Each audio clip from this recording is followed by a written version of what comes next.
Hey, what's up, y'all? Y'all know my slogan. I don't know it all, but I know what I've been through. Now, before we get into this video, please make sure you head on down to Instagram and follow us on our official Instagram page at hookahanonymous_. Alright, we're able to be a little more explicit, a little more uncensored, and share content freely without running the risk of having our channel terminated. So once again, make sure you head on down to Instagram and follow us on our official Instagram page at hookahanonymous_. Alright, now let's get into what you guys came here to see. Now, it's looking like the boy Troy Ave did the unthinkable, and it's been brought to our attention that he testified against popular podcaster Taxstone after their altercation back in 2016. Now, the incident happened at a T.I. concert in Irving Plaza, where Taxstone and Troy Ave finally crossed paths after feuding back and forth with each other on social media, expressing what they're going to do to each other when they finally catch each other. Now, if you're thinking Taxstone purposely came there to start something or vice versa, that's not even the case. You know, it's said that Taxstone didn't even want to be there that night. And if you follow Tax, you know that he always explains how he never cared for going out and being at industry events. But this time, longtime friend of his and also rapper Casanova 2 times begged him to go out that night, and Taxstone agreed. However, Troy Ave happened to be on the same bill that night, scheduled to perform at the Irving Plaza, which would put the two rivals underneath the same roof. So of course, y'all know what happened next. The two began to brawl, where entourages got involved, and before you know it, a gun was drawn in the process, where the two would try to fight over the gun. In the end, Troy Ave ended up shot in his leg, while 3 other people were wounded. Amongst those people were Ronald Banger McFadder, who was Troy Ave's bodyguard and was also the only one that was shot and killed during the whole melee. Now, surveillance footage from the Irving Plaza caught Taxstone running from the green room area, where Troy Ave followed soon after, wobbling and firing a shot into the crowded area. But here's where it went bad for Taxstone. From observation and the story given from police, they're saying that Taxstone was the one who drew the gun. That's where a tussle for it went down, but not before other people were shot as well.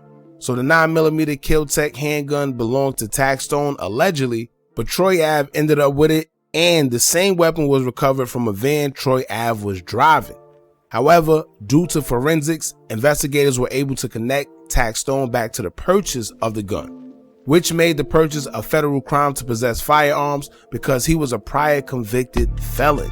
Now, Daryl Campbell, aka Taxstone, has already admitted to being the one who illegally carried the handgun into Irving Plaza, as well as purchasing.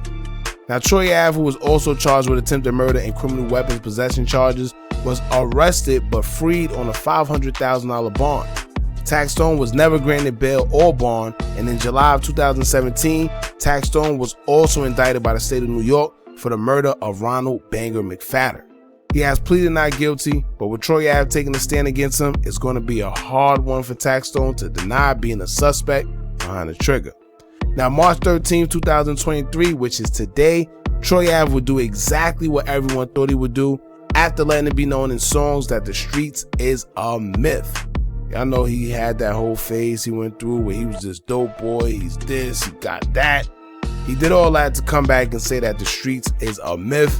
He don't believe in the streets no more.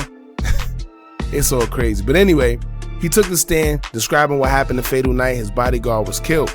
He explains the struggle with rival Taxstone for the weapon that allegedly killed his bodyguard, including that he chose to fight back after he was shot and wounded. Troy Ave told the jury, quote, "If it's fight or flight, I'm always going to fight because at that point you can die." Then he goes on to describe the tussle, saying, quote, "When the shot goes off, I see the light from the spark and I hit a shot. This is all happening fast. I get up and start fighting Taxstone, trying to take him, grab the gun, and another shot goes off. I put my leg up, kind of blocked the shot from hitting me in the face or chest." Then Troy Ave said it was that time Taxstone shot him in both of his legs. Sheesh. Now he then went on to say, quote, "I got up, I'd rather die fighting. People died from leg shots. I'd rather die fighting than lay on the ground. I got up immediately." Now he also testified that he finally got his hands on the gun and got his fleeing rival in sight, only to have the weapon misfire, he testified. Now, if y'all are a little confused at what he mean when he say misfire, I'm not gonna lie, Taxstone definitely must have an angel or something guarding his life, because if you ever see the surveillance camera, and we're gonna put it on our channel so y'all can check it out, but if y'all ever see the surveillance footage with everything going down, when Tax ran out of that room, you could clearly see that he was in the sight of Troy Ave. Troy Ave had him, he was right there. He put the weapon up to kind of like shoot, you could tell, but it didn't go off. Then he kind of had to like fix it, and then that's when the shot went off. However, I always felt that if that first shot went off, it wouldn't be no Tax at all, because he was right there in his sight. So he definitely had a guardian angel on him, but you know, that's nonetheless. Now, Troy Ave says that's only when he noticed that his bodyguard, Ronald Banger McFadder, laid out on the ground. He had his face down, and he pretty much knew it was over. He says, quote, "I rolled his body over, and I'm like, Banger, get up, come on." I'm smacking him like, come on, bro, get up.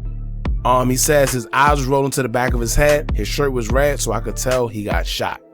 Now, Troy Ave was then asked how did everything transpire that night and what led to the scuffle. He explained there was about 100 people packed into one room when he heard Taxstone shout out, "What's poppin?" in a very aggressive manner. Now, y'all pay attention to this, because this is where he probably said a little too much, or he kind of took it out of his favor, and I'm gonna tell y'all why after. Now, Troy Ave also admits that his bodyguard Banger turned around to an associate named E and says, quote, "I'm gonna rock him," which means that, you know, he's gonna hit him or whatever. Troy Ave says that's when he winked at his bodyguard and told him, quote, "Do your thing." All right. Now, he said out his own mouth that Banger turned around and said that "I'm gonna rock him." You know, pretty much, I'm about to hit him. He says that he gave the okay and told him, "Do your thing." Right? So that's when Troy Ave says that Tax reached for his waistband and pulled a weapon out, and then that's what started the fight that ended with his bodyguard losing his life. Now, I don't know, but if you ask me personally, I think that's where Troy may have messed up, because he's admitting that although Tax said "what's popping," you know, he just said something verbal, which can be, you know, used in any type of context. It could have been "what's popping," like "what's up," or whatever. But all he said was "what's popping." He said his bodyguard Banger was the one who initiated getting physical first. He admitted that. You know, he even admitted that Banger said that he was going to rock him, and Troy Ave okayed it. So now this would explain why Banger ended up losing his life first, because he was probably the one who was shot first, so he got it the worst. But if Tax's lawyer is good enough, he could use Troy's testimony against him and say that his client shot out of self-defense because he was by himself, and they tried to jump him, so he had to protect himself. So that'll get the attempted murder and murder off, and he'll just be stuck with the weapons possession charge because he is a prior convicted felon. Now, don't take my word for it. I don't know if that's what's going to happen, but like I said, if you have a good enough lawyer, you can make that happen, because Troy Ave did admit that they hit him first. They initiated contact first. They got physical with him first. So what did he do? He had to protect himself because he was alone. Simple. Now, here we have it, Taxstone, who is now on trial for murder, attempted murder, assault, and weapons charges, weapons possession charges. I don't know what's going to be his comeback, but I guess we'll have to stay tuned. But however, Troy Ave's lawyer already said and told media that prosecutors promised him a 1-year sentence instead of the 15 years he could have faced in exchange for his testimony at Campbell's trial, who was Taxstone, which means they're really gunning for Tax. So I don't know if that's some type of deal they worked out to where it's like, alright, he could face 15 years, but if he testify, it's just, you know, the 1 year and that's it. So now it don't matter what come out. He just has to do that 1 year because that was part of his plea agreement. The plea deals. You see them plea deals? Y'all see them plea deals? They are treacherous, man. As a matter of fact, this is what you do, right? Think about the whole YSL case and think about this. Now, the reason why I say that is because you see how he had to come back. Yeah, it's been 7 years. 7 years, right? 2016, 2023. It's been years. But his lawyer said that they already worked out a deal with the prosecutors, which means he took a plea deal that if he testified, he's only going to get 1 year instead of the 15 years that he was facing. That was the plea deal. You see what I'm saying? This is what people are not understanding. So when people say, oh, this one is snitch, this one, yeah, they ain't snitch yet because they're not needed. Now, if they, somebody take it to trial and it goes to trial and they don't got enough evidence, then guess what? If they need this one or that one's testimony, now you have to come back and testify on the stand because now they need you. It was a part of your plea deal.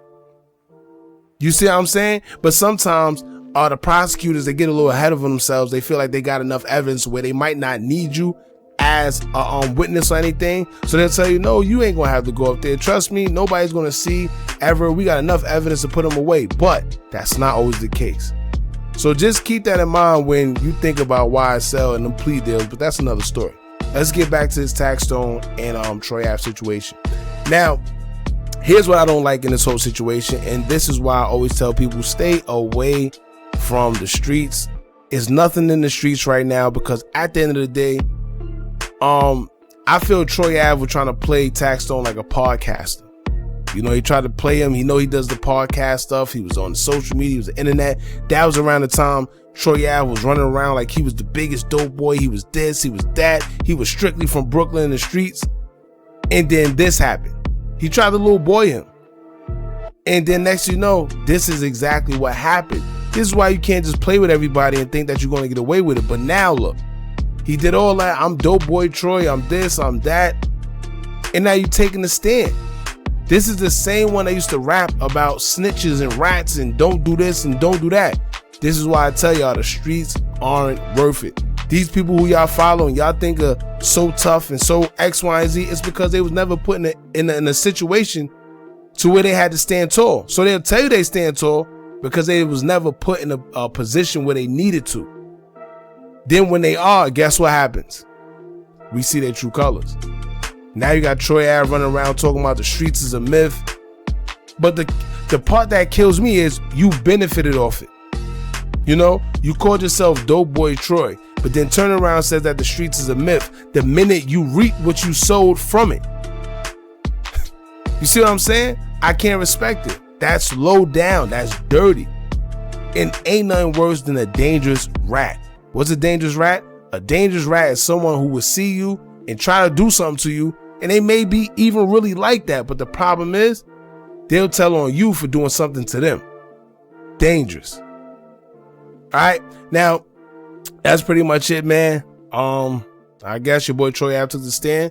It is what it is. Y'all jump in the comments. Let me know how y'all feel about it. Don't forget to like, comment, share, and subscribe. Hit that bell so you're notified every time we drop new content. And remember, as long as you keep on watching, I'm going to keep on dropping. And I'm out.